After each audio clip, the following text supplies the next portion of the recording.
Атадан қалған асыл сөз.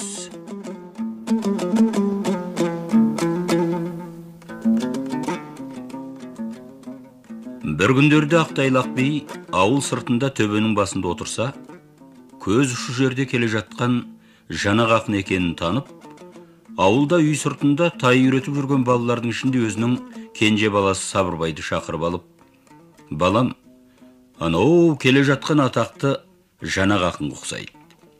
Сен құрметтеп қарсы ал да бір ауыз өлең айт. Жанақ бір әбігерге түссін» депті. Жанақ ақынның мінгені дәу шұбар ат және жылқыға қобызын жек артып алыпты. Бимен сәлемдесіп бола бергенде Сабырбай, «Бақсы екен деп ойлап басын тартқан, ақын Жәкем екен ғой өлең айтқан.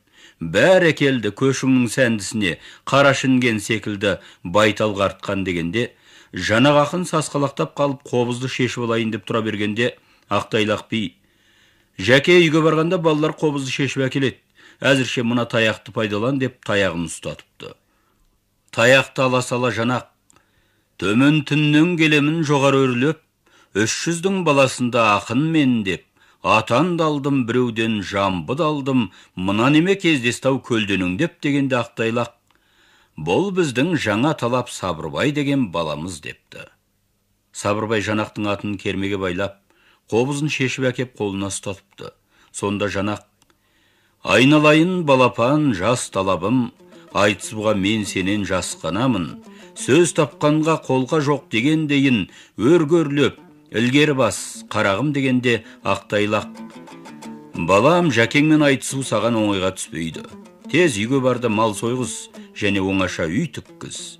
Жанақты шақырып келтіре алмаушы едім, бүгін дәм айдап өзі келді, және саған шын ықыласымен тілек бата білдірді емес пе» депті.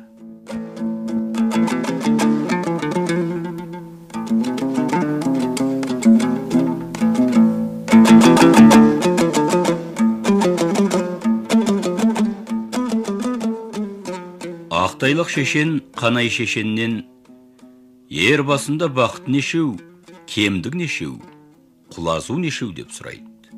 Сонда қарауыл Қанай шешен былай деп жауап береді: «Ер басында бақыт 5, кемдік 3, құлазу 4. Астыңдағы атың жүрдек болса жалғанның пырағы, алғаның жақсы болса үй мен қонақтың тұрағы. Әкең асқар тау, шешең қайнар бұлақ, балаң жақсы болса екі көздің шамшырағы, міне 5 бақыт осы. Атың шабан болса жалғанның азабы, алғаның жаман болса дүниенің тозағы, балаң жаман болса көрінгеннің мазағы, міне 3 кемдік осы. Қалың ел көшсе көл құлазиды, қаптаған мал кетсе бел құлазиды, нарқын танымаған сөз құлазиды, қатарынан айырылған шал құлазиды. Мінекей 4 құлазу осы деген екен.